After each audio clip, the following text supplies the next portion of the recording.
بسم اللہ الرحمن الرحیم۔ السلام علیکم دوستو، آج کی اس ویڈیو میں آپ کے ساتھ مغل بادشاہ کا ایک واقعہ شیئر کریں گے اور آپ کو بتائیں گے کہ جو وقت ہے وہ کبھی بھی ایک جیسا نہیں ہوتا، وقت بدلتا رہتا ہے، لہٰذا انسان کو بھی چاہیے کہ وہ اپنی اوقات میں رہے، کبھی بھی کوئی ایسی حماقت نہ کریں جس کی وجہ سے اس کو پچھتاوا کرنا پڑے۔ مغل بادشاہ شاہ جہاں کے پاس ایک ترک غلام تھا، وہ بادشاہ کو پانی پلانے پر تعینات تھا۔ سارا دن پیالہ اور صراحی اٹھا کر تخت کے پاس کھڑا رہتا، بادشاہ اس کی طرف دیکھتا تھا تو وہ فوراً پیالہ بھر کر ان کو پیش کر دیتا۔ وہ برسوں سے یہ ڈیوٹی سر انجام دے رہا تھا اور بڑی حد تک بادشاہ کا رمز شناس ہو چکا تھا، لیکن ایک دن اس سے غلطی ہو گئی۔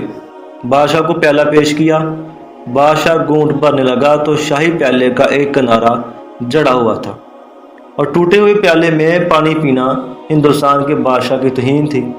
بادشاہ نے پیالے کو نیچے دے مارا اور غلام کو 20 کوڑے لگانے کی سزا سنا دی۔ بادشاہ کا حکم آخری حکم تھا، غلام کو کوڑے بھی لگا دیے اور وہ ڈیوٹی سے فارغ بھی ہو گیا۔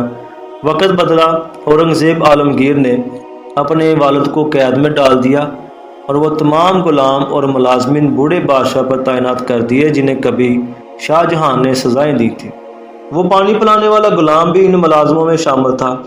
بادشاہ کو قید میں پیاس محسوس ہوئی، پانی مانگا، غلام آیا اور پیالہ بادشاہ کے ہاتھ میں پکڑا دیا۔ بادشاہ نے پیالے کو غور سے دیکھا، وہ شکستہ تھا اور کسی نے اس کی کرچیاں، اس کی ٹھکریاں جوڑ کر اسے قابل استعمال بنایا تھا۔ بادشاہ نے حسرت سے پیالہ دیکھا اور پھر غلام کی طرف دیکھ کر پوچھا، میرے ساتھ یہ سلوک کیوں؟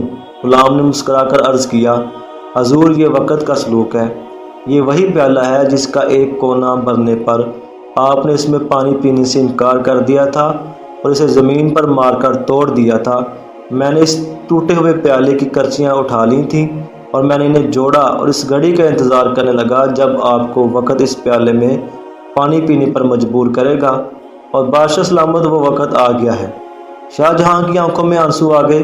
یہ آنسو اگر نہ بھی آتے تو بادشاہ کو پانی پینا ہی پڑنا تھا، تو اسی ٹوٹے ہوئے پیالے میں پانی پیا، کیونکہ یہ دنیا ایک وادی ہے اور اس وادی میں ہر شخص کو اپنی انا، اپنے تکبر اور اپنی حماقتوں کی بازگشت بہرحال سننا پڑتی ہے۔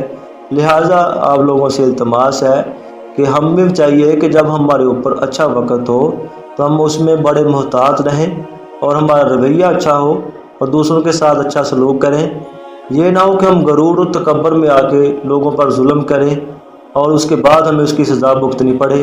میرے دوستوں، میری اس ویڈیو کو لائک کر دو، میرے چینل کو سبسکرائب کر دو۔ تھینک یو، اللہ حافظ۔